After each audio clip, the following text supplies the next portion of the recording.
Quand on a une douleur dans le corps, on peut aller voir son médecin généraliste dans un premier temps ou bien un ostéopathe. Pour ma part, je préfère aller voir un chiropracteur parce que je préfère cette technique. Mais assez récemment, j'ai rencontré une éthiopathe et j'avais envie de vous faire découvrir cette pratique. Parentalité et adolescence. Parentalité et adolescence. Bonjour et bienvenue sur Parentalité et Adolescence, le podcast qui vous donne des outils et des clés dont vous avez besoin grâce à des interviews d'experts sur divers sujets autour de l'adolescence. L'adolescence n'est pas obligée d'être synonyme de chaos, alors soyez joie, il y a des solutions. Avant de commencer, si vous n'êtes pas abonné à la chaîne YouTube, n'hésitez pas à le faire dès maintenant pour ne pas manquer les prochains épisodes. Je vous propose une interview de Marjorie Saramiak qui va nous parler de son métier d'éthiopathe. J'espère que cet épisode vous plaira. Bonjour Marjorie. Bonjour Sarah. Alors pour commencer, pourrais-tu te présenter s'il te plaît? Oui, alors je m'appelle Marjorie Saramiak, j'ai 31 ans et je suis éthiopathe. Ok. Donc j'ai ouvert mon premier cabinet sur Mérignac, secteur bordelais, en fin d'année 2019, donc en décembre 2019. Et ensuite j'ai eu la chance d'ouvrir mon second cabinet sur le secteur d'Avincent, donc à côté de Castelnau-au-Médoc. En termes de repères, c'est à côté de Lacanau. Ok.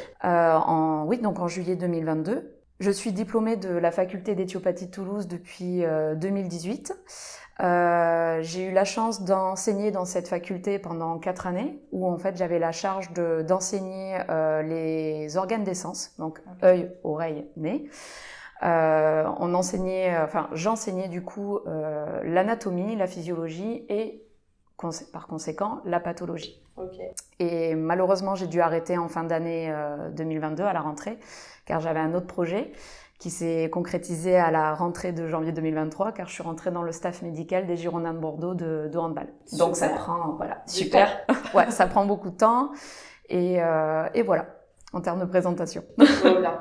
Du coup, est-ce que tu pourrais nous expliquer un petit peu en quoi consiste le métier d'éthiopathe? Parce que, alors, autant, je pense que pour tout le monde, c'est clair, l'ostéopathe, le kiné, on est bon. Ouais. Moi, je sais que je vais consulter aussi une chiropracteur, donc ça, des fois, ça parle pas non plus à tout le monde. Et la éthiopathe, je pense qu'il y en a encore moins qui ont l'info. Donc, est-ce que tu pourrais nous expliquer un petit peu ton métier? Oui. Alors, le métier d'éthiopathe, c'est une thérapie manuelle. Au même titre que l'ostéopathie et la chiropraxie, qui sont considérées comme des thérapies cousines. Si on prend le mot éthiopathe, si on fait l'étymologie de ce mot, en fait, c'est assez simple de trouver la définition. Éthio, ça vient du grec asia, qui veut dire cause. Pathie, ça vient du grec, encore une fois, pathos, qui veut dire souffrance. D'accord. Donc, en fait, l'éthiopathie n'est que simplement l'étude de la causalité de la douleur. Donc, en tant que thérapie manuelle, mais aussi en tant que diagnosticien, finalement. Okay. Donc, si on fait vraiment une définition simple, c'est une médecine manuelle où on cherche la cause de vos douleurs, tout simplement. Et alors, du coup, je vais peut-être poser la question, mais je me dis, quand tu vas voir le médecin, elle n'est pas censée trouver la cause de la douleur, en général? Alors, la difficulté pour le médecin, c'est que ils ont un peu perdu ce côté diagnosticien, ce côté clinique. Malheureusement, je n'ai pas pu faire les études de médecine, donc je ne sais pas concrètement comment ils étudient l'étape du diagnostic. Mais je sais que voilà, ils ont un peu perdu ce côté-là. En parallèle, le secteur de la santé est vraiment en difficulté, donc ils font plus de la quantité malheureusement que de la qualité. C'est malgré eux, je pense aussi, qui fait que il n'y a pas vraiment ce côté recherche causale. D'accord. Ils l'oublient un petit peu. Ouais, malheureusement. Est-ce que du coup, l'éthiopathe, ça va être plutôt une sorte de médecine alternative ou vous rentrez quand même dans le côté médical? Alors, on a le terme de médecine alternative, mais on a tout à fait notre place dans le domaine médical, car on a énormément de médecins, de chirurgiens, de personnes qui travaillent vraiment dans le secteur de la santé, qui nous redirigent en fait en tant qu'éthiopathe. Car ils voient très bien qu'on est très complémentaires de leur pratique. On ne les supplante absolument pas. On est là en fait en termes de renfort quelque part. Quand le médecin se retrouve un petit peu à court d'idées ou à court de soins pour son ou sa patiente, Typiquement, voilà, il redirige. Moi, en tout cas, c'est comme ça que je me fais connaître. C'est principalement de la redirection d'un médecin qui n'arrive pas à trouver une solution pour son patient. D'accord. Ouais, donc c'est vraiment complémentaire comme pratique et c'est pas du tout, on va dire, entre guillemets, de la concurrence. Absolument pas. On est vraiment dans une idée ouais, voilà. Vraiment, on reste toujours dans cette idée de complémentarité et bien évidemment, on connaît très bien notre domaine d'action, on sait très bien où sont nos limites. Lorsqu'il y a une maladie auto-immune, un cancer, une maladie infectieuse ou un besoin de supplément en médication ou un besoin de chirurgie, bien évidemment que l'éthiopathe redirige. Voilà, c'est pas du tout notre domaine. Ok, merci beaucoup. Du coup, est-ce que tu pourrais nous expliquer un petit peu la différence entre l'éthiopathe et l'ostéopathe, qu'on comprenne un petit peu ce qui se passe dans ce cabinet? Ouais. Alors, c'est une question que je dois entendre peut-être 40 fois par jour, mais c'est assez compliqué d'y répondre. Non pas que ce soit difficile de trouver une différence entre l'ostéopathie et l'éthiopathie. En fait, c'est très difficile de définir l'ostéopathie elle-même. Si je refais un petit contexte historique, en fait, jusqu'à récemment, il y avait à peu près 70 écoles d'ostéopathie en France. Okay. Donc je vous laisse imaginer, il y avait 70 méthodes d'enseignement en fait qui étaient différentes. Donc vous avez autant de formes de thérapie d'ostéopathie que vous avez d'ostéopathes en face de vous. Donc déjà entre eux, il y a pas forcément d'homogénéité dans leur pratique. Okay. Vous avez aussi bien l'ostéopathe qui va faire que du crânien, vous avez l'ostéopathe qui va faire que de l'énergétique, certains vont faire que des points de pression ou des positionnements de main, certains font craquer, d'autres ne font pas craquer. Donc, je viens de me prendre un truc. Voilà. Donc, ce qui fait que déjà entre eux, c'est difficile de donner une définition. Moi, en tout cas, ce que je peux donner en termes de définition, parce que je côtoie quelques ostéopathes, donc je peux donner quelques informations. Il y a 3 points qui vont être très différents. C'est déjà sur l'enseignement. Donc depuis 2021, en ostéopathie, je crois qu'ils ont à peu près une 30aine d'écoles. Donc il y a eu un écrémage quand même entre-temps. Éthiopathie, il y a 4 écoles. Il n'y en a pas une de plus. Donc il y en a une à Paris, une à Rennes, une à Toulouse et une à Lyon. Qui ont des enseignements différents ou du coup ils sont quand même sur la même longueur? Exactement. C'est exactement le même protocole d'enseignement. Et d'ailleurs, vous avez des professeurs qui viennent de Paris, qui viennent de Rennes, en fait, qui vont enseigner à Lyon, à Toulouse et vice-versa. Donc en fait, on a même des fois les mêmes professeurs qui viennent donner les mêmes cours. Okay. Donc ça, c'est quelque part, c'est un côté un peu rassurant pour le patient. Il peut très bien aller consulter un éthiopathe sur Paris, un éthiopathe sur Marseille. En fait, il va avoir quand même le même courant de pensée, si je puis dire. La deuxième différence, c'est sur les années d'études. Et c'est là aussi où c'est compliqué de définir un ostéopathe, parce qu'un ostéopathe peut faire une école en 3 ans, il peut faire une école en 5 ans. Et s'il fait déjà partie d'un groupe de professionnels de santé, c'est-à-dire s'il est déjà médecin, s'il est déjà kiné, etc., il peut faire des stages et devenir ostéopathe aussi. Okay. Donc ça, encore une fois, ça participe au fait que c'est très difficile de définir l'ostéopathie. L'éthiopathie, peu importe d'où vous venez, que vous soyez post-bac en reconversion professionnelle ou déjà dans le domaine de la santé, c'est 6 ans d'études. Il n'y a pas de discussion par rapport à ça. Donc, encore une fois, quelque part, ça rassure aussi peut-être le patient de se dire que, voilà, 6 ans d'études, il y a l'apprentissage de l'anatomie, de la physiologie, la physiopathologie, donc l'étude en fait clinique de la pathologie. Il y a 5 années où on fait de la pratique, pour être tout simplement performant le jour où on ouvre un cabinet. Et à côté de ça, il y a des stages en urgence, donc c'est-à-dire qu'on intervient auprès des services d'urgence à côté des internes en médecine, okay. Où on voit en fait comment on peut intervenir finalement sur de l'urgence. Quel est notre domaine d'action où on peut être limité.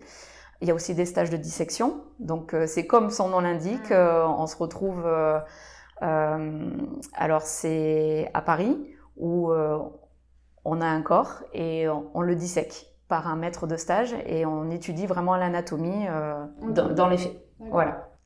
Et la dernière différence, et non des moindres, c'est vraiment le raisonnement qui est diamétralement différent. L'éthiopathie, en fait, l'éthiopathe avant tout est avant tout un diagnosticien. Il cherche l'origine de la douleur, il recueille tous les symptômes exprimés par le patient et par une méthode d'analyse, en fait, il remonte à l'origine de cette douleur-là. Donc on est vraiment dans quelque chose de causal. Et l'objectif de l'éthiopathe est de manipuler le plus précisément possible, mais le moins possible. À l'inverse, un ostéopathe n'est pas vraiment dans cette démarche-là. Il est plutôt dans une démarche plutôt globale. Il cherche en fait à rééquilibrer le corps dans son entier. Donc aussi bien, il va pas forcément faire la différence entre la cause de la douleur et la douleur elle-même. C'est pas forcément dans son objectif à lui. Ah, mais du coup, je comprends mieux parce que du coup, tu m'as déjà manipulé une fois. Ouais. Et effectivement, alors je sais pas si du coup c'est le même courant de pensée pour les ostéos et les chiros, mais c'est vrai que ça m'avait fait bizarre parce que justement, t'étais concentré sur la zone où j'avais une douleur et ça m'avait déclenché une douleur, je me souviens, à la cheville après. Et je m'étais dit, mais c'est bizarre parce qu'en fait, tu ressors, puis du coup, tu m'avais bougé qu'à un endroit. Et je me disais, mais du coup, on n'a pas rééquilibré tout le corps parce que c'est vrai que la chiro, en général, te bouge tout. Et donc, oui, effectivement, tu peux te sentir un peu chamboulé quand tu ressors parce que du coup, t'as un peu tout qui a bougé. Donc, ouais, c'est pas comme si tu t'étais fait rouer de coups, mais presque. Tu t'es claqué quand tu rentres chez toi. Alors que là, effectivement, tu t'étais vraiment concentré sur la douleur. Et du coup, en t'écoutant expliquer, je me dis, ah ok, d'accord, c'était pour ça, du coup, que ça s'était passé comme ça. Mais c'est vrai que ça m'a fait bizarre que tu m'aies pas tout chamboulé en fait dans mon corps en même temps, quoi. Oui, que j'ai pas fait un scanner finalement des pieds à la tête. Ouais. Mais typiquement, quand il y a une douleur, en fait, on va demander au patient déjà de nous donner la localité, de nous qualifier la douleur, donc c'est-à-dire est-ce que c'est un type de brûlure, est-ce que c'est un type de fourmillement, etc. Plein d'informations, en fait toutes les informations qu'on peut retirer de tout ça. On va même chercher des phénomènes provoqués, c'est-à-dire des douleurs que peut-être le patient auquel il n'aurait pas forcément pensé. Et tout ça, on en fait un lien anatomique, c'est-à-dire qu'on remonte à l'origine de la douleur. Donc, un exemple concret, une douleur par exemple musculaire, une douleur d'épaule, par exemple l'un des muscles principaux de l'épaule, une douleur de deltoïde, il a une commande neuro.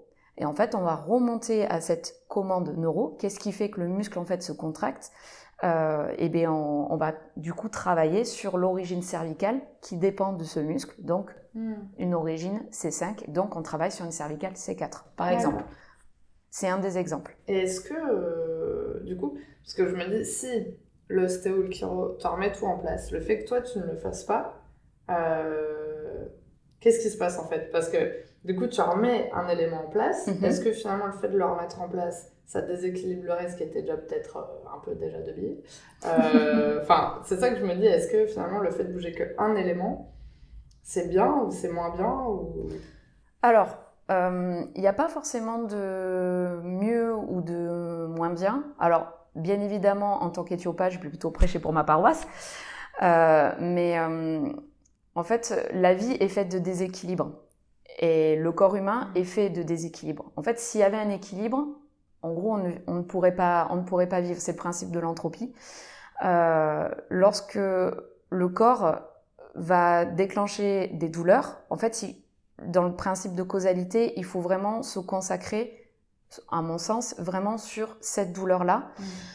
S'il y a des déséquilibres qui se mettent en place sur le reste du corps, ça peut venir plus tard, mais dans le sens, c'est trop faire de choses en peu de temps peut être, à mon sens, plus délétère que de faire vraiment étape par étape. C'est comme ça, en tout cas, qu'en éthiopathie, on le voit. C'est un patient, il se présente avec une douleur, on va vraiment se consacrer à l'origine de cette ou de ces douleurs, chercher coûte que coûte à rééquilibrer un corps en entier, alors qu'en fait, finalement, il a fonctionné peut-être comme ça pendant 20 ans et c'était peut-être son équilibre à lui.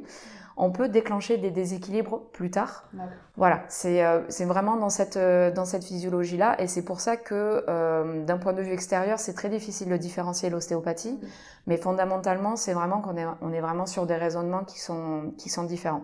D'accord. Après, il y a peut-être un autre exemple aussi qui peut être probant, c'est un patient qui vient avec une douleur de genou. L'ostéopathe va écouter ce que va dire le patient, mais dans tous les cas, il va toujours contrôler cheville, genou, hanche, il va vérifier le dos, il va vérifier les épaules. En fait, il va tout vérifier via des liens mécaniques de voisinage. Ouais.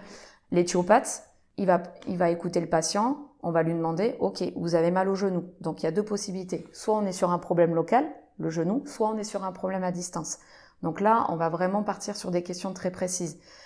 Où est-ce que vous avez mal? Quel est le trajet de la douleur? Quelle est la qualité de la douleur? Est-ce qu'il y a des gestes qui vous dérangent? Si ces gestes ne sont pas dérangeants, donc on est plutôt sur quelque chose de passif. Si on est sur du passif, on va regarder si c'est plutôt articulaire. Si on est plutôt sur de l'actif, c'est-à-dire en mobilité, à ce moment-là, on est plutôt sur des phénomènes peut-être plutôt musculaires. Il y a plein de choses. En fait, on va vraiment cibler la douleur, si bien que l'étape de diagnostic peut être très longue pour le patient et l'étape de manipulation, justement, peut être très courte, ce qui peut être déroutant pour le patient. Voilà. Mais par contre, ce que je trouve intéressant, c'est que tu expliques ce que tu fais aussi pendant la pratique et du coup on comprend. Oui, alors ça c'est pas mal. Ça c'est quelque chose que mes patients apprécient beaucoup, mais je préfère être très honnête. Je sais pas si tous les éthiopathes le font. Ouais. Moi, c'est le côté aussi un peu pédagogie où j'ai pris le temps d'enseigner aux étudiants de la faculté d'éthiopathie de Toulouse. Donc c'est un réel plaisir en fait d'expliquer à mes patients ce que je fais et surtout pour moi il faut aussi qu'ils soient un peu acteurs de leur santé. C'est-à-dire quand ils rentrent chez eux, il faut qu'ils comprennent quel impact a eu l'éthiopathe sur leur système. Voilà. Pour moi, ça me paraît aussi important. Après, voilà. Je ne sais pas si tous les éthiopathes le font, mais c'est quelque chose qui me paraît très important. Après, je trouve ça aussi rassurant parce que quand moi, c'est la première fois que je suis venue te voir, c'était la première fois que j'allais voir une éthiopathe, donc aussi pareil, t'as pas l'information, tu te dis mais qu'est-ce qu'elle va faire, mais comment elle va me manipuler, est-ce que c'est une sorte d'ostéo, est-ce que c'est pas un ostéo, qu'est-ce qui va se passer? Mais en fait, le fait que t'expliques, après je suis quelqu'un aussi où j'aime bien savoir ce qui est en train de se passer dans mon corps, donc c'est très cool que tu puisses donner cette info, mais c'est aussi rassurant en fait de comprendre ce qui est en train de se passer, pourquoi t'es en train de manipuler telle partie de ton corps, même, tu vois, je me souviens où t'expliquais, je te demandais est-ce que ça va craquer, est-ce que il va y avoir un bruit, et en fait tout ça t'explique du coup quand le bruit arrive en quelque sorte, tu te dis pas oh, ça y est j'ai un truc de cassé, elle m'a remis un truc en place et ça va plus du tout. Enfin il y a quand même un côté aussi rassurant qui permet de te déstresser en fait de la pratique et de comprendre à la fois quoi. Enfin je trouve ça quand même assez intéressant de pouvoir comprendre ce qui est en train de se passer dans ton corps quoi. Ouais, j'ai beaucoup de patients qui viennent avec cette appréhension-là de se dire moi je veux pas du tout que ça craque. Alors là, je pense que tu en es l'exemple concret, c'est que j'explique surtout à mes patients que le bruit articulaire n'est pas une fin en soi. Il y a une mise en tension qui est très précise, qui est souple, mais qui reste douce, qui peut se conclure par un bruit articulaire, mais ce n'est pas du tout un gage de qualité de la manipulation. Mais quand il arrive, il faut que le patient, c'est pas vraiment le terme exact, mais il ne faut pas qu'il stresse par rapport à ça, parce que c'est un phénomène tout à fait naturel. N'importe quelle personne, quand il se balade dans la rue, il tend le bras, il y a un bruit articulaire dans son coude, il va pas se mettre à stresser. Ah, il y a un bruit articulaire, je me suis déplacée, voilà, quelque chose. Non, c'est la même chose en fait quand vous allez voir un éthiopathe, il y a un bruit articulaire. Dès l'instant que le geste est totalement maîtrisé, ce qui est le cas, il n'y a absolument pas de dangerosité par rapport à ça, car c'est simplement un bruit de gaz présent dans l'articulation. Pourquoi ? Parce que cette articulation, forcément, elle a diminué en termes de mobilité. Vous avez un liquide synovial qui est là pour hydrater, pour nourrir les pièces articulaires.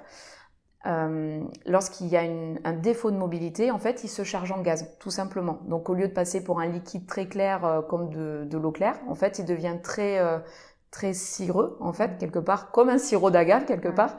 Et lorsqu'on manipule cette zone-là, lorsqu'elle a mise en tension, en fait, c'est juste la bulle de gaz qui éclate. Ce n'est absolument pas l'os qui craque, mais bien évidemment, ça peut impressionner le patient, mais généralement, ça se passe très très bien quand on l'explique un peu en amont, que le geste est doux et que le bruit en fait arrive un peu comme une continuité du geste. En fait, il regarde juste avec un énorme sourire en disant ah oui, en fait c'est sympa. Voilà. En tout cas, merci beaucoup pour l'explication. Tous ceux qui avaient peur des craquements, voilà, maintenant c'est bon, on a l'info. Alors, on en a un petit peu parlé dans l'explication pour savoir un petit peu comment se passe une séance d'éthiopathie. Donc, globalement, la personne arrive, te dit bonjour, j'ai mal à l'épaule, j'ai une douleur atroce à l'épaule, faites quelque chose. Et donc, toi, tu vas poser plein de questions pour comprendre quel genre de douleur déjà c'est, comment la douleur circule, donc pour comprendre d'où ça vient. Ouais. Et puis ensuite, voilà, tu poses quelques questions et puis tu vas faire la manipulation en expliquant que tout va bien se passer et c'est génial. Maintenant, est-ce que tu peux du coup nous donner quelques exemples sur les douleurs que peut soigner un éthiopathe? Parce qu'effectivement, en faisant mes petites recherches, l'éthiopathe, c'est quand même un spécialiste de la douleur. Et du coup, voilà, j'aimerais bien un peu comprendre quel genre de douleur, en fait, tu peux soulager. Oui, alors vu qu'on peut agir à peu près sur tous les systèmes présents dans le corps humain, on peut donc agir sur pas mal de choses, en effet. Donc ça peut passer par des troubles ORL, donc on va avoir les sinusites, les rhinites, les otites, les formes de vertige. On peut aussi bien agir sur le système vertébral via par exemple des douleurs de névralgie, donc vraiment inflammation du nerf, des douleurs de dos, des douleurs de cervicales, des torticolis, etc. On peut aussi bien agir sur des troubles digestifs, chose que je pratique énormément dans ce cabinet. Donc ça peut être ballonnement, diarrhée, constipation, décolopathie fonctionnelle. On peut aussi agir sur des formes de maladies comme la maladie de Crohn, etc. Où bien évidemment on ne traite pas l'origine de la douleur, mais on apporte un réel confort. Je peux agir également... Douleurs de règles peut-être? Exactement. Au niveau du système gynécologique, j'interviens aussi bien sur les douleurs de règles, sur les cycles menstruels complètement irréguliers ou une absence carrément de cycle menstruel chez les jeunes filles. On peut aussi agir dans les troubles de la grossesse, tout simplement la préparation aussi à l'accouchement, etc. D'accord. Voilà, donc on peut vraiment agir à peu près sur tous les systèmes et encore une fois, dès l'instant que dans la séance d'éthiopathie, lorsqu'il y a l'évaluation clinique où on se rend compte qu'il y a un caractère d'urgence, qu'il y a un caractère infectieux, un caractère à type de médicament ou un acte chirurgical nécessaire, bien évidemment qu'on redirige. Mais en dehors de ça, soit on peut traiter l'origine de la douleur, soit on apporte vraiment un réel confort quand la douleur ne peut pas, la causalité en tout cas vient par exemple d'une maladie auto-immune, on peut agir dessus. Voilà. Okay, d'accord. Est-ce que du coup tout le monde peut consulter un éthiopathe? Est-ce qu'il y a un âge limite pour venir consulter? Comment ça se passe? Alors, en fait, tout le monde peut consulter un éthiopathe, tout simplement parce que l'éthiopathe s'adapte à toutes les étapes de la vie. Je peux très bien manipuler aussi bien un nourrisson. Le plus jeune que j'ai fait, je crois que c'est 5 jours, vraiment sorti de maternité, en passant par l'enfant et l'adolescent, la femme enceinte, le senior, le sportif, aussi bien sportif loisir que sportif de haut niveau, l'exemple avec les Girondins de Bordeaux de handball, voilà. On peut vraiment agir à toutes les étapes de la vie, mais ça demande juste en fait une adaptation. Bien évidemment, je ne manipule pas un nourrisson de 5 jours, comme je vais manipuler un sportif de 90 kg, comme je vais manipuler une femme enceinte à 6 mois de grossesse, par exemple. Voilà, mais tout le monde peut venir voir un éthiopathe. D'accord. Est-ce que du coup tu pourrais me parler peut-être des causes que tu traites, enfin des problématiques que tu traites le plus souvent dans ton cabinet au niveau des ados? Oui, alors les adolescents, il y a principalement pour les adolescentes des causes de douleurs de règles. Il y a un folklore français, alors peut-être aussi mondial quelque part, où il est accepté et normal de souffrir durant ces règles. Je préfère le dire de suite, spoiler alerte, c'est faux. Ok. Voilà, non, ce n'est pas du tout normal de souffrir pendant ces règles. C'est principalement des origines de congestion passive en fait au niveau du petit bassin. Et on a d'énormes résultats en éthiopathie sur les douleurs de règles. C'est l'une des causes premières de consultation pour les adolescentes en cabinet. Mais du coup, la manipulation, comment ça se passe? C'est un peu une sorte de petit massage? Parce que je me dis, tu peux pas vraiment bouger comme une épaule, ou tu vois, c'est quand même au niveau du bassin, Oui. c'est pas facile. En fait, l'éthiopathe a beaucoup de cordes à son arc. Il y a aussi bien des techniques dites mécanistes, où on va travailler par exemple sur une pièce articulaire ou sur une pièce vertébrale. Il y a des techniques circulatoires et il y a des techniques viscérales. Donc dans le cas par exemple des douleurs de règles, on touche en fait l'abdomen de la patiente par des massages qui sont très doux, très précis, très souples, et on règle beaucoup de choses via des techniques viscérales. Vraiment. Et du coup, tu le fais pas pendant les règles? Non. Non. Il y a une période très propice en fait à travailler sur le système gynéco chez la jeune fille. Là, ça serait un peu trop long de l'expliquer, mais en fait, on a des périodes de ralentissement circulatoire durant le cycle menstruel chez la jeune fille.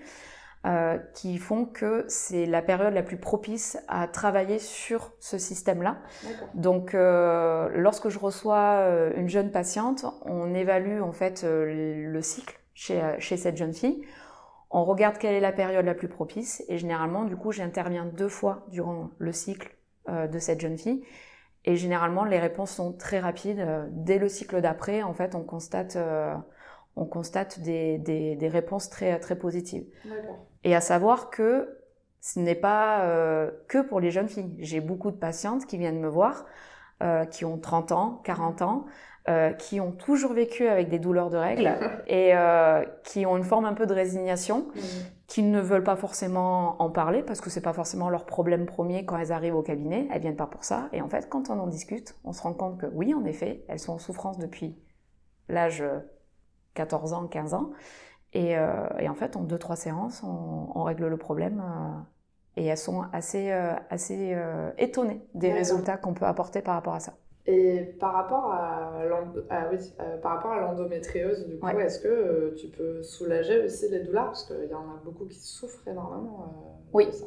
Oui, on travaille énormément sur l'endométriose. Là, encore une fois, ça serait très très long d'expliquer tout ce qu'on peut faire par rapport à ça. Mais il y a des formes d'endométriose qu'on peut fortement réduire, qu'on peut fortement soulager. Après, là, il y a énormément d'études qui sont en train d'arriver sur l'endométriose. Des choses qu'on a apprises il y a 5 ans sont maintenant totalement obsolètes aujourd'hui. Donc, je pense que même les études qu'on est en train de mettre en évidence aujourd'hui deviennent de plus en plus limpides par rapport à nous, ce qu'on fait aujourd'hui en éthiopathie sur l'endométriose. Donc, bien évidemment sur certaines formes, on ne peut pas traiter, bien évidemment, mais encore une fois, c'est un énorme confort qu'on peut apporter aux patientes. Ok, d'accord. Et du coup, tu reçois aussi des jeunes hommes, je suppose? Oui. Alors, les jeunes hommes, généralement, c'est des douleurs. Alors, le terme médical est un peu spartiate, ça s'appelle des ostéochondrites juvéniles. Ok, super. En fait, c'est des douleurs d'inflammation osseuse sur les épiphyses des os. En fait, les os ont des extrémités. Donc, vous avez la diaphyse, la partie centrale, et 2 extrémités. Donc les épiphyses. Et le jeune homme, généralement, se retrouve avec des douleurs à cet endroit-là, au niveau de l'épiphyse. Et c'est principalement des jeunes hommes, en fait, qui ont fait énormément de sport. Et il y a une contrainte entre la traction du muscle sur la pièce osseuse et, en fait, la croissance de l'adolescent. Donc là, on travaille énormément là-dessus. Ça s'appelle... les 2 principales, c'est la maladie de Sever. Donc au niveau du calcanéum, au niveau du talon. Et aussi la maladie de Osgood-Schletter, qui est au niveau de la tubérosité tibiale antérieure, donc vraiment sur la partie haute du tibia, où on travaille là-dessus. Et en fait, on travaille principalement sur les contraintes musculaires et sur les contraintes vasculaires. Et on a de bons résultats aussi là-dessus. Génial, trop bien. Merci, en tout cas j'ai appris plein de choses, donc c'est trop bien. On arrive à la question pour les auditeurs. As-tu un message à transmettre aux personnes qui nous écoutent aujourd'hui? Sachant que c'est des parents d'ados, il y a aussi des professionnels, et souvent c'est des mamans. Oui. Alors, qu'est-ce que je pourrais dire aux auditeurs? Tout simplement que la douleur en soi n'est pas une fatalité. La gestion de la douleur n'est pas une fatalité. Si, que ce soit les parents, les professionnels ou les enfants, enfin les adolescents, se retrouvent avec des douleurs qu'ils n'arrivent pas à gérer ou à comprendre, qui n'hésitent pas en fait à se diriger vers un éthiopathe proche de chez eux. Soit il leur apportera une réponse, soit si c'est en dehors de son domaine de compétence, bien évidemment, il le redirigera, mais qui n'hésite pas à consulter parce que bien souvent, on arrive à sortir de situations très complexes où en fait, le facteur temps fait qu'on se retrouve avec des douleurs chroniques. Et lorsqu'on se retrouve avec des douleurs chroniques, on se retrouve avec quelque part un peu une résignation, une forme d'abandon. Et là, l'éthiopathe intervient et apporte pas mal de solutions sur ce côté-là. Donc vraiment... restez pas avec votre douleur. Non, restez pas avec votre douleur parce que je pense que limite, l'ennemi numéro 1 serait plutôt le facteur temps. Plus on patiente, plus il y a, en fait, au-delà de l'opposition à une fonction, au bout d'un moment, il y a une atteinte. Il peut y avoir une atteinte de la structure. Donc, bien évidemment, c'est beaucoup plus long à récupérer derrière. Donc, voilà, il y a une douleur quelque part, vous n'arrivez pas à l'expliquer, et bien, vous regardez sur Internet et vous essayez de trouver l'éthiopathe le plus proche de chez vous et vous essayez de consulter. Voilà. Merci beaucoup. Et du coup, pour finir, comment pouvons-nous te contacter, s'il te plaît ? Alors, c'est relativement simple. Vous allez sur Internet. Il y a ma page Google en tant que Marjorie Saramiak, éthiopathe. Et ensuite, il y a mon site Internet. On peut tout retrouver. Exactement. Le site Internet est relativement simple. C'est éthiopathe-mérignac.fr. Et à partir de là, vous avez le numéro de téléphone, le mail et aussi la prise de rendez-vous directement en ligne. Trop bien. Ça. Voilà. Qui facilite la vie aussi des patients. Ouais, donc voilà. Dans tous les cas, je mettrai tous les liens en description de l'épisode, donc ça sera très facile pour vous de tout retrouver. Et merci beaucoup, en tout cas Marjorie, d'avoir pris ce temps pour nous expliquer ton métier et mieux comprendre un petit peu notre corps et ce qui se passe à l'intérieur. Avec plaisir Sarah, et un énorme merci à toi de faire découvrir ce métier que j'aime beaucoup et surtout qui mériterait d'être un peu plus connu. Donc merci à toi et merci du coup aux auditeurs de nous avoir écoutés et c'est vraiment un immense plaisir de t'avoir reçu dans mon cabinet. Voilà. Merci. Merci d'avoir regardé la vidéo jusqu'au bout, j'espère qu'elle vous a plu. N'hésitez pas à la partager autour de vous et on se retrouve la semaine prochaine pour un nouvel épisode. À bientôt!